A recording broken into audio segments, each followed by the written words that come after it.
Breeders' Cup, winning you're in, international style.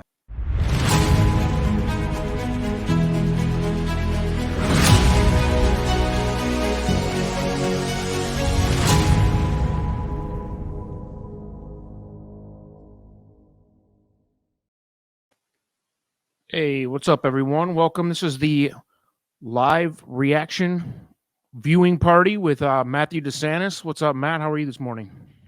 Doing well, doing great. Excited for the Irish Champion Stakes, which is, of course, the Breeders' Cup winning you're in for the Longines Turf. Anything sticking out for you? I know there's a couple favorites, couple Aidan O'Brien trained Yeah. favorites here. Who you liking here before we get started as they're starting to approach the gate? Yeah, I think the big question is, will Mischief get his revenge on Vedini this time out? Last time they raced in July, Mischief had such a troubled trip down the home stretch, was just bottled up, was in between horses, finally had to angle out a couple of paths and stop the horse's momentum before re-engaging, and still finished a really close second. Vedini, of course, won in 5 of his 7 career starts, so very classy horse, including 2 Group 1s, but I think that if they'd rerun that race 100 times at on that July 9th race when they were faced off last, I think Mischief probably wins 85 of those. So I'm looking at Mischief here. And then a horse that's a little bit of an X factor is Luxembourg. That's a horse that's actually getting loaded into the gate right now in those red and blue silks, and certainly one to keep an eye on. Young ascending horse I really like. Anybody outside of those 3 you think could have a shot here? I know Vedini's betting favorite. Right Vedini's the betting favorite. Onesto is the other horse that I think might have a shot to keep an eye on. Champion Stakes. All in. All right. Here's Jerry Hannon with the big race. Here we go. Matt, I'm going to let you do most of the talking as you're more familiar with this group. Irish Champion Stakes, well into stride, Stone Age with Alan Kerr, followed by Luxembourg. Broome moves up on the outside of Vedini, and then Mischief and Onesto dropped in last of the 7 as they raced the end of the first furlong and a half or so. And it's Stone Age cutting out the running from stable companion Broome. In third is Alan Kerr, and then Luxembourg. Yeah, interesting that Alan Kerr is sitting third here. Alan Kerr is usually a little bit of a rabbit, so the 2 Aidan O'Briens out in front it's kind of interesting. Stone Age and Shamie Heffernan, followed by that's probably trouble for him if he's not up front. Yeah.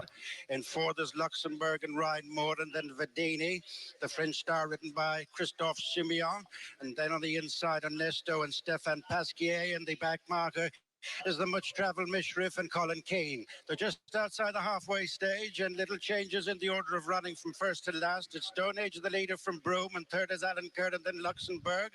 Onesto's picked up a bit of ground on the inside of Vedini with the back marker Mischief as they turn out of the back straight. Vedini's sitting back pretty far. You all right with where he's at right now? I'm not familiar with his style as much. He's got a wicked turn of foot, as does Mischief, so they're okay sitting further back. That's not a problem at all. The biggest issue is making sure they don't get covered up coming for home in any way, and that they don't get bottled up. So the fact that Mischief is in the back, I actually kind of like right now. With the final 3, Luxembourg. Like some of them are gearing up from the back now. To go. Heading for the home turn in the Irish Champion Stakes, and out in front is Stone Age. Being followed Stone Age by is just, Alan Kerr, Onesto next on the inside of Luxembourg. Then I don't think he can do it, but he's looking good right now. Last place, they straighten at the 2. Here comes the pack. Yeah. It's starting to tie up. Onesto with a good-looking run. The white jacket, Luxembourg. Mischief from last to the outside of Vedini, then Broome and Alan Kerr. Here we go. What a pack. It's Onesto in between Onesto. Luxembourg. Stone Age up the rail is Vedini. Inside the final half furlong. On the outside is Mischief. And it's Luxembourg getting up Luxembourg. Yeah. From Onesto, Vedini Awesome. third. Awesome race. Absolutely. Yeah, European racing just a little bit different than what we're used to in the U.S. Absolutely. It's always exciting. I can never tell what's going to happen in these races. It just has a different look all around. It's always wild because they just seem to pack up a lot more in the end than U.S. racing. Absolutely. And the way that the track, configurations look, it just changes everything. But Luxembourg, I mentioned in the red and blue silks at the beginning was kind of this ascending horse, is 4 for 5, but going into this race now 5 for 6 winning in his career. The only loss he had was he had gate issues, like 3 races back, and kind of stumbled out of the gate. That was the only time he's ever lost. The question with him, and he answered it obviously with this performance, was he only raced 10 furlongs for the first time last time out, and that was at a Group 3. So this was like stepping up in class against a much, much better level of competition, going a distance that he'd only gone once before. So incredibly impressive effort from Luxembourg. Definitely, like I mentioned at the beginning, a horse on the rise. And then Onesto coming in second, the least experienced horse in this entire group. This was only his 5th career race.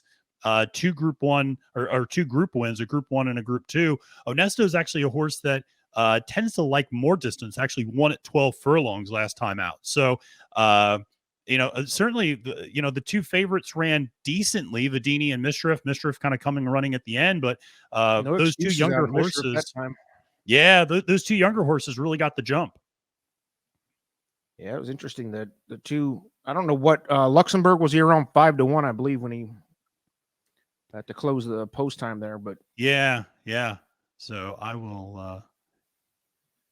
Yeah, but no, it's pretty wild, and it was a really thrilling race, obviously, and it has Breeders' Cup repercussions, as you mentioned, because it now leads to the Longines Turf Win and You're In. This was a Breeders' Cup Challenge race, so Luxembourg earning an invitation to run at Keeneland in November.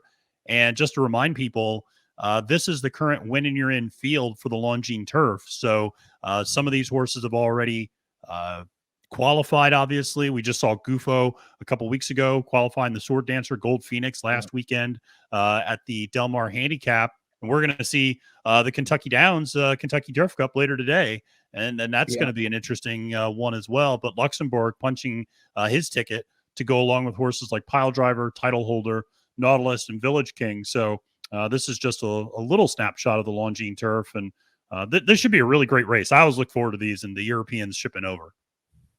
Yeah, they always produce the most wild finishes and usually some bomb odds money making opportunities, because they're just the most unpredictable races, which makes them the most fun a lot of times.